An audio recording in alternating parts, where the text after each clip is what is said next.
नमस्कार दोस्तों, स्वागत है आपका आज के मुख्य समाचार में, जिसमें सबसे पहली बड़ी खबर में आपको बताएंगे कि कोरोना वायरस के बाद अब एक और बीमारी ने मचाया चीन में हड़कंप। इसी के साथ दूसरी बड़ी खबर में आपको बताएंगे कि जम्मू कश्मीर में धार्मिक स्थलों में थर्मल स्क्रीनिंग के बाद ही मिलेगा प्रवेश, तैयारियां हो गई हैं तेज। तीसरी बड़ी खबर में जिक्र होगा भारत और नेपाल के बीच में हुई टक्कर का, जिसको लेकर के आपको बताएंगे कि अयोध्या और श्री राम के बाद अब गौतम बुद्ध को बनाया मुद्दा।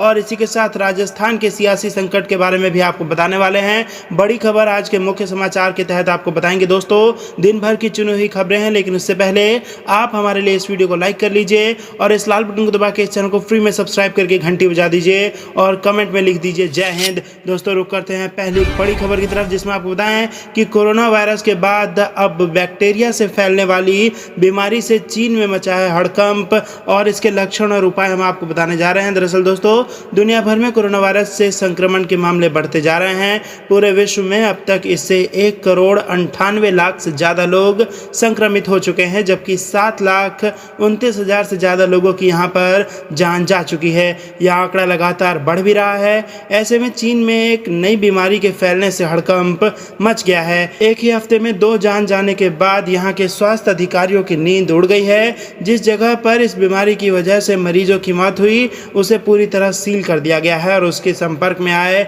7 लोगों की मेडिकल टीम द्वारा निगरानी की जा रही है। तो दोस्तों, ये बता दें आपको, बेहद बड़ी खबर निकल के आ रही है।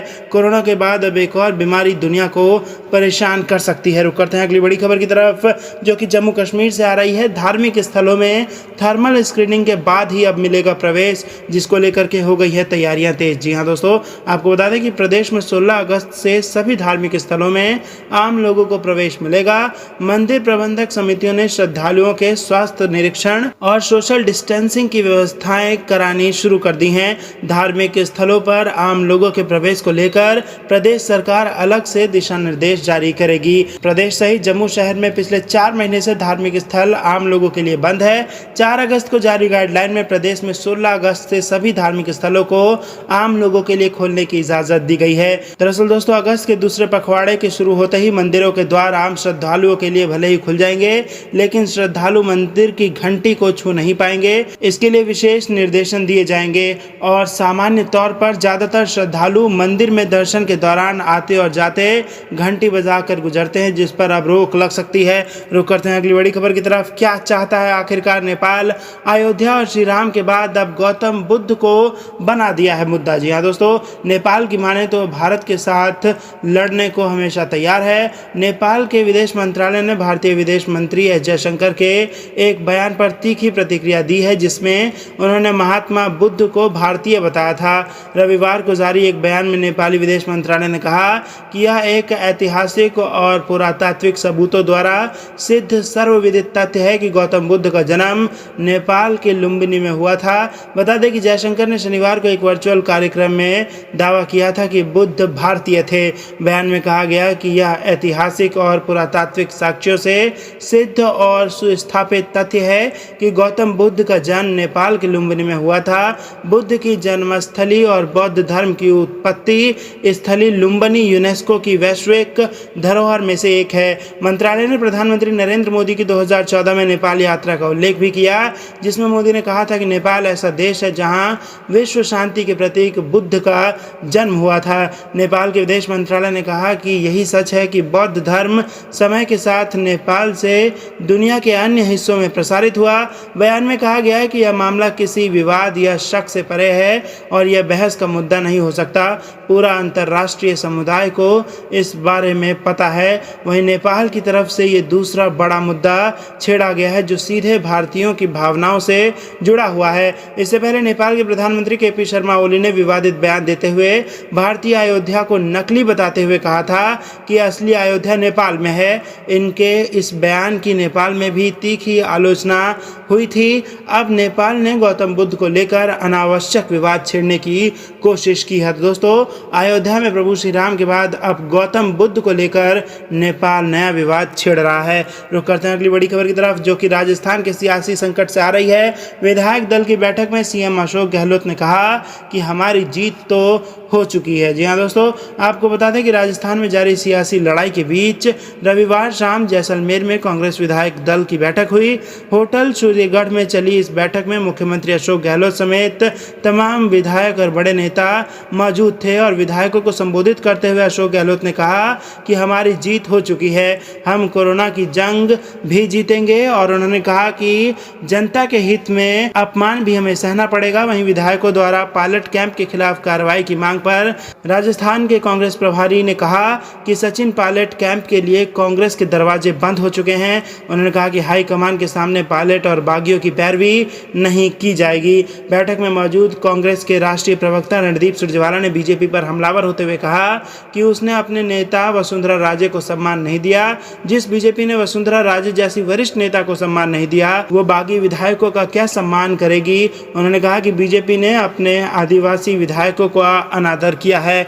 रुक करते हैं अगली बड़ी खबर की तरफ। बीजेपी कार्यकर्ताओं से पीएम मोदी बोले, इस मुश्किल वक्त में सबके काम आना है। जी हाँ दोस्तों, प्रधानमंत्री नरेंद्र मोदी ने वीडियो कॉन्फ्रेंस के माध्यम से अंडमान और निकोबार के बीजेपी कार्यकर्ताओं के साथ संवाद किया।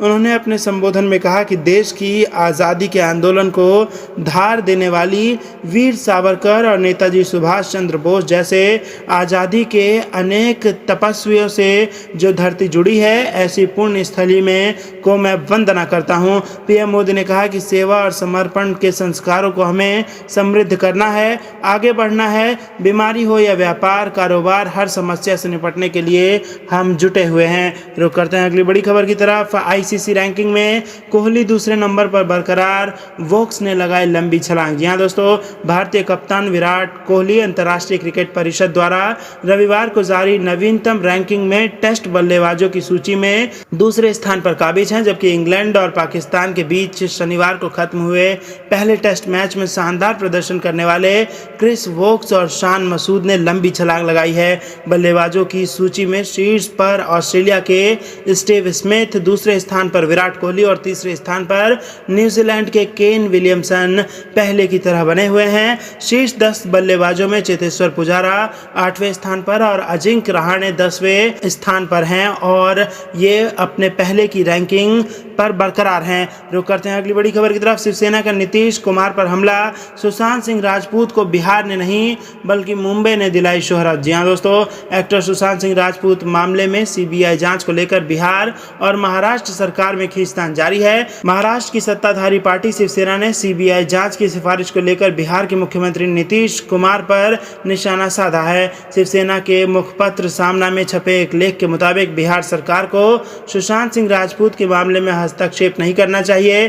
पिछले कुछ सालों में सुशांत मुंबईकर थे, मुंबई ने उन्हें शोहरत दिलाई, बिहार संघर्ष के दिनों में उनके साथ खड़ा नहीं था। लेख में कहा गया है कि सुशांत सिंह के परिवार की ओर से सीबीआई जांच की मांग किए जाने के बाद बिहार सरकार ने पिछले हफ्ते सीबीआई जांच के लिए कहा था। सुशांत सिंह राजपूत ने अपने पूरे जीवन में कभी बिहार मूल के होने या बिहार कनेक्शन को लेकर वो नहीं इतराए।